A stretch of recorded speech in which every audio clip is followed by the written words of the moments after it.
escala en París, Aida Palau. Bienvenidos a todos a este programa de Radio Francia Internacional y de France 24. Se acaban de cumplir 20 años de una de las peores masacres cometidas por paramilitares en Colombia. Fue entre el 16 y el 21 de febrero del año 2000 en El Salado, en los Montes de María. 6 días de horror, más de 60 personas asesinadas y miles de desplazados. Hoy volvemos a esa región del sur de Cartagena marcada por el dolor, la muerte y largos años de guerra, de la mano de la documentalista franco-colombiana Lisette Lemoine. Lisette, muchísimas gracias y bienvenida. Gracias por la invitación al programa. Lisette ha firmado 40 documentales, 9 de ellos sobre Colombia. El último que se presenta en estos momentos en Francia es Sara Neyda Tomasa y las otras. Es la historia de los Montes de María a través de la mirada y la experiencia de varias mujeres que sufrieron la violencia, que perdieron a seres queridos, que plantaron cara y que se están reconstruyendo. ¿Por qué decide hacer un documental solo con la mirada de mujeres? Bueno, unos años antes yo había hecho un documental también sobre el dolor de las víctimas que se llama Amnestesia. Y cuando hice Amnestesia, un parte en ese documental estaban los textos de mujeres en la guerra, relatado en una obra de teatro por Carlota Llano. Y eso me hizo pensar que esa visión de las mujeres era particular. Y por otra parte, pues si uno mira las estadísticas sobre el conflicto, los que han sufrido más la guerra en primera plana son las mujeres y los niños. Más del 70% de las víctimas de la guerra en Colombia han sido las mujeres y los niños. Y entonces me dije, bueno, ¿por qué no hacer algo, pero que sea solo a través de la mirada de las mujeres? Y me fui a esa zona porque es una zona muy emblemática sobre el conflicto. Era un poco complicado para mí porque al mismo tiempo ya había muchas cosas escritas sobre los Montes de María. No llegaba a un territorio, digamos, inexplorado. Entonces, eso tiene sus posibilidades y sus dificultades. Y me di cuenta que poco a poco, pues fui primero a hacer un primer encuentro con ellas, me di cuenta de lo importante que había sido ese trabajo, además de empoderamiento de ellas, y ahí se abrió el camino para pensar que sí, pues porque tú vas con una idea y a veces el documental se enriquece porque siempre cuando estás en el terreno es la gente la que te dice tu camino es por ahí. Y me di cuenta que era importante que fueran las mujeres las que tomaran la voz, primero porque durante muchos años ellas nunca tomaron la voz y que a raíz del conflicto, es increíble, ellas empezaron a tomar autonomía y una manera de mostrar esa autonomía era darles voz en el documental. Entonces era parte de mi proyecto, darles esa voz que ellas merecen. Y es súper importante el rol de esas mujeres para retejer el tejido social, ¿no? En una zona tan marcada por la violencia, ¿no? Eso también lo vemos en el documental. Claro, parte de todo el problema que se ha creado con esos niveles de violencia es que ya no hay tejido social. Y ellas, a raíz de que se fueron asociando, ellas lo cuentan en el documental, una lo cuenta, ¿verdad? Los hombres tenían mucho miedo y ellas, yo creo que también hace parte de eso de lo femenino, de que la mujer, ellas tienen que tener cómo darle de comer a los hijos, son ellas las que salen a trabajar, son ellas las que salen a cultivar, son ellas las que salen a vender por encima de todo. Y era la manera de otra vez tejer ese tan deteriorado tejido social, porque no, la guerra además lo que hizo era que los vecinos terminaban siendo tus enemigos. No había confianza, nadie sabía quién era el enemigo. Entonces, el tejido social estaba completamente destruido. A finales de los 90 y principios de los 2000, la guerra se cebó con los civiles en los Montes de María y una de las protagonistas de este documental, Tomasa, dice esto. Y yo tuve muchos momentos en que yo dije, a mí me toca irme de aquí. La guerrilla decía que yo apoyaba al ejército y que apoyaba a los paramilitares. El ejército decía que yo tenía que ser guerrillera o paraca. Los civiles estaban presos tanto de la violencia de los paramilitares como de la guerrilla y sin la protección del Estado. ¿Cuánta gente ha sido asesinada en esa zona?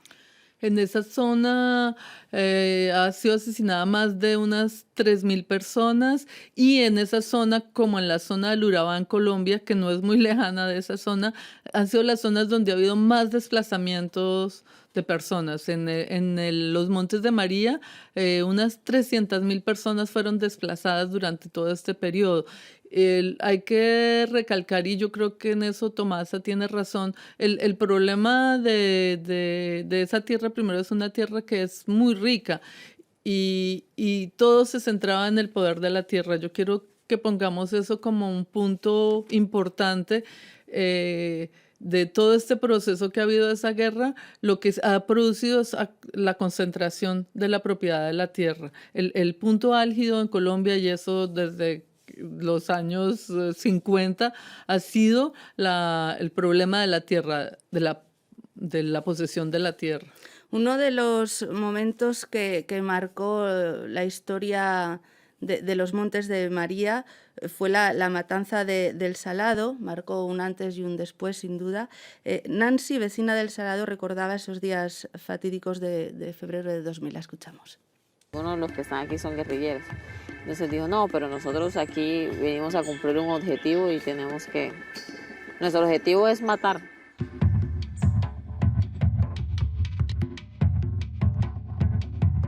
450 paramilitares matando y violando durante varios días. Se cumplen 20 años de eso, lo decíamos en la presentación. ¿Por qué el ejército no actuó? ¿Qué le dijeron las mujeres cuando estuvo ahí? El ejército definitivamente no actuó, fue cómplice. Hoy en día todo el mundo lo sabe. Han al menos condenado a algunos de los brigadieres de los batallones de infantería de la zona, porque ellos fueron testigos, sabían, estaban informados días antes que los paramilitares iban a entrar y no hicieron nada. Y mucha gente, y no sé si en el documental ella termina contándolo, porque hay muchas cosas que se quedan por fuera, pero ellas cuentan que los tipos solo se cambiaban el brazalete, entre el brazalete de los militares y el de la SAUC. Hoy en día, si en un momento hubo dudas, hoy en día, con todos los procesos que ha habido, no hay duda que el ejército fue cómplice. Estos 20 años coinciden con otro acontecimiento que se va a dar. En 2 meses quedan en libertad en Estados Unidos, donde cumplen condena por narcotráfico 2 jefes paramilitares implicados en esa masacre, Salvatore Mancuso y Rodrigo Tobar Pulpo, alias Jorge 40. ¿Qué va a pasar? ¿Quedan en libertad o hay otros procesos en su contra? Yo creo que sería terrible para las víctimas, todavía que no han estado completamente ese proceso de verdad y compromiso con las víctimas. Es un proceso que está en curso en Colombia. Sería muy terrible para las víctimas, y creo que para todos los colombianos que tenemos una sensibilidad frente a todo lo que ha pasado y frente al dolor de las víctimas y frente a los muertos, que esos 2 de los más grandes asesinos de la historia de Colombia quedarán libres. Creo que afortunadamente, según las últimas informaciones que he tenido, la Corte Suprema de Justicia encontró un recurso jurídico para condenar a Mancuso por lavado de dinero. Entonces no quedará, digamos, en ese proceso, no estará libre. Y lo otro es que ellos quieren acogerse a la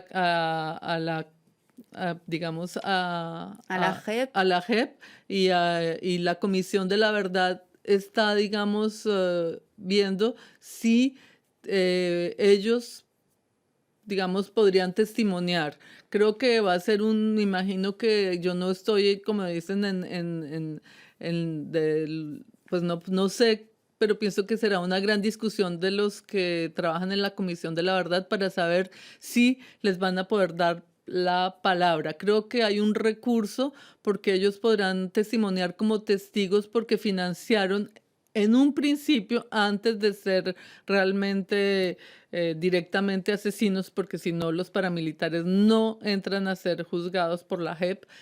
Ellos podrían entrar como a testimoniar en el tiempo en que ellos se dicen financiaban los grupos armados.